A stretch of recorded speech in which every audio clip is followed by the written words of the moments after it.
Enfin, je vais te céder d'ailleurs la parole. C'est Movie Mobility que les gens connaissent bien à Luxembourg. C'est une boîte luxembourgeoise qui intervient dans différentes corporates ici. Mobilité partagée, apport de solutions. Sébastien est également en levée de fonds maintenant. Voilà, donc je ne vais pas en dire plus, je ne vais pas déflorer le sujet. À toi, Sébastien. Merci Laurent, bonjour à tous. Donc moi je dirige Movie. Concrètement, Movie, on est un opérateur de mobilité partagée et en fait on offre des solutions et des flottes de véhicules multimodaux qu'on va partager au sein de collectivités, de communautés fermées. Bon, avant toute chose, je vais vous présenter juste quelques chiffres parce qu'on a pas mal parlé de mobilité aujourd'hui. Voilà. Ce qu'il faut voir, c'est qu'on sort doucement du Covid avec un retour extrêmement progressif en fait, des travailleurs sur le lieu de travail. Ce qu'on voit, c'est qu'il y a à peu près 30% des collaborateurs qui ne souhaitent pas revenir sur le lieu de travail. Donc les entreprises aujourd'hui regorgent d'imagination pour motiver leurs équipes à revenir sur place. Parmi les solutions qu'elles proposent, c'est évidemment l'amélioration du bien-être, l'ajout de loisirs, de services, du coaching sur place, des programmes d'intrapreneuriat par exemple, et évidemment de la mobilité. En termes de mobilité, justement, que ce soit à Luxembourg ou en Belgique, également en France, on sait qu'en moyenne, 70% des travailleurs utilisent leur propre véhicule pour se rendre sur leur lieu de travail. Il en résulte évidemment de grands bouchons, alors qu'on sait qu'une diminution de seulement 15% du nombre de véhicules fluidifierait instantanément le trafic. Paradoxalement, sur les 2/3 des travailleurs qui prennent leur voiture, seulement 1/6 dispose effectivement d'une place de parking dédiée. Et pour les autres, débutent inlassablement la chasse au parking tous les matins. Alors, tout juste sorti de la COP26, avec un objectif de maintenir le réchauffement climatique à moins de 2 degrés, l'Union européenne maintient son objectif également de réduire les émissions de CO2 et souhaite impliquer les entreprises dans cette économie de CO2, dans cette réduction d'émissions. Alors, la grande question est de savoir est-ce que finalement les entreprises vont-elles réduire leur surface de bureau, oui ou non? Alors, pour certaines, oui, mais elles représentent une part marginale.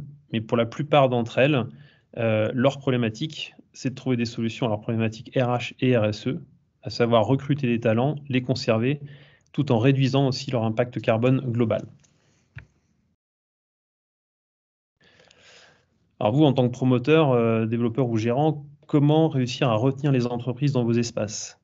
Comme le disait tout à l'heure Victor, c'est par l'ajout de services au sein de vos bâtiments, mais des services qui répondent justement aux problématiques des entreprises locataires. L'intégration aujourd'hui de mobilité green permet aux employés des entreprises de se déplacer tout en réduisant l'impact carbone d'eux-mêmes et de l'entreprise. Évidemment, les coûts de ces solutions doivent être maîtrisés, partagés et inclus dans les loyers ou charges. En intégrant aujourd'hui un service de mobilité géré intégralement par Movie, la solution est totalement autonome. Ni le facility manager ni l'entreprise ne sont impliqués dans cette gestion opérationnelle au quotidien. Et enfin, la force des solutions partagées réside dans la mutualisation des besoins et donc des véhicules. Les usagers ont un accès permanent au travers d'une application, ça je reviendrai dessus après, qui leur permet d'utiliser l'ensemble des véhicules à titre privé et professionnel. Alors le véritable enjeu aujourd'hui, c'est d'augmenter l'attractivité de vos espaces de bureau. Donc concrètement pour vous, c'est quoi? C'est un service de mobilité dédié aux locataires. Donc nous travaillons exclusivement qu'en communauté fermée, c'est-à-dire que lorsqu'on va mettre en place une flotte multimodale, elle sera dédiée à vos locataires et pas à des personnes externes. On limite également, grâce à ces solutions, l'usage de véhicules individuels. Donc on va pousser les collaborateurs ou les locataires de vos espaces à venir en transport en commun, sachant qu'ils ont des solutions de mobilité sur place. Vous ajoutez indéniablement une dimension éco-responsable à vos bâtiments, résidentiels et commerciaux. L'intégration justement d'un service peut se faire en avant-projet, mais également sur de l'existant. Et le financement de l'ensemble doit être inclusif et tout à fait marginal en termes de charges. Alors qu'il représente paradoxalement une valeur ajoutée extrêmement significative pour vos bâtiments. 1 minute. Alors concrètement, c'est quoi? C'est la mobilité partagée, c'est tout un ensemble de véhicules, ça peut être des voitures, des vélos, des trottinettes ou des scooters, véhicules utilitaires également, qui sont accessibles au travers d'une application et qui sont intégralement gérés par Movie Donc on va apporter les véhicules de financement, les infrastructures, tout ce qui est entretien préventif et curatif, la gestion des sinistres, la plateforme digitale et un call center 24/7. Après, évidemment, la question qui fâche, c'est de savoir comment le financer. Nous avons deux approches, mais la plupart du temps, c'est intégré dans des charges ou dans des loyers, ce qui représente des coûts relativement marginaux de l'ordre de 50 centimes par mètre carré. Donc voilà, en gros, j'ai essayé de faire très court sur la fin. C'est une courte présentation, mais n'hésitez surtout pas à me contacter si vous avez évidemment des projets ou tout un ensemble de questions relatives au sujet de la mobilité intégrée dans vos bâtiments. Merci beaucoup, Sébastien. On arrive à la conclusion. Je vois qu'il est 9h28. On a tenu notre promesse à l'audience de le faire en 1 heure pétante. On a vu qu'effectivement, les 4 grandes tendances dans l'immobilier d'entreprise, la dispersion, l'atomisation des lieux de travail, le côté ouvert, green, ça on l'avait traité dans un event précédent, les certifications, etc. Là, les deux autres parties, la flexibilité et le service, on l'a vraiment, je pense, bien traité avec des entreprises qui viennent de tous horizons. La vocation de LuxPropTech, c'est effectivement de pouvoir présenter au Luxembourg des solutions qui existent par ailleurs et qui peuvent se développer sur Luxembourg. J'ai l'impression qu'on a atteint cet objectif.